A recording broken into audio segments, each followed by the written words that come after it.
အားလုံးပဲမင်္ဂလာပါတူတာ The Violin နဲ့စာနေပြန်လည်ပြီးဆိုပါရစေဒီကနေ့မှာတော့ Violin Bow ဆိုတဲ့ခေါင်းစဉ်လေးနဲ့သင်ကြားပေးသွားမှာဖြစ်ပါတယ် Violin Bow လို့ပြောလိုက်တာနဲ့အမျိုးအစားမတူပဲကွဲပြားတဲ့ဘိုးတွေရှိတယ်ဆိုတာလည်းသိထားဖို့လိုအပ်ပါတယ်အမျိုးအစားတွေထဲကမှပထမဆုံးတစ်ခုဖြစ်တဲ့ Baroque Bow ကို16ရာစု18ရာစုမှာအသုံးပြုခဲ့ပါတယ်ဒုတိယတစ်ခု Wooden Bow လို့ခေါ်တဲ့ Bow အမျိုးအစားဖြစ်ပါတယ်တတိယတစ်ခုကတော့ Carbon Fiber Bow ပဲဖြစ်ပါတယ်Wooden bow ရဲ့ carbon fiber bow ရဲ့ကိုအတွေ့များရပေမဲ့ Baroque bow ကိုတော့အနောက်နိုင်ငံတွေမှာ Baroque pieces တွေတီးရင်အသုံးပြုနေတာကိုတွေ့ရမှာဖြစ်ပါတယ်။နောက်တစ်ခုကတော့ bow hair ဖြစ်ပါတယ်။ဒါကိုတော့မြင်းရဲ့အမီးနဲ့လှုပ်ထားတာဖြစ်ပါတယ်။နောက်တစ်ခုကတော့ bow stick ဖြစ်ပါတယ်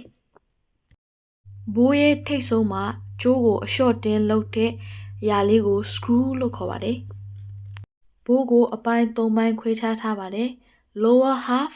middle part ပြီးတော့ upper half ဆိုပြီးတော့၃ပိုင်းခွဲခြားထားပါတယ်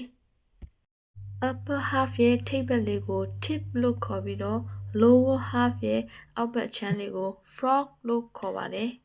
ဒီ violin ရဲ့ lower part middle part upper part တွေကိုသေချာရှင်းပြနေရတာကတော့ violin etude လို့ခေါ်တဲ့ technique သင်ခန်းစာတွေမှာ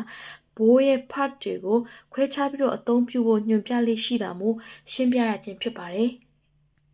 နောက်တစ်ခါသင်ခန်းစာမှာတော့ how to hold violin bow ဆိုတဲ့သင်ခန်းစာလေးနဲ့ဆက်လက်ပြီးတော့သင်ကြားပေးမှာဖြစ်ပါတယ်ဒီနေ့ violin bow နဲ့ပတ်သက်ပြီးတော့မသိတာတွေရှိလို့ရှိရင် comment box မှာလာရောက်ပြီးတော့မေးမြန်းနိုင်ပါတယ်အားလုံးကိုကျေးဇူးတင်ပါတယ်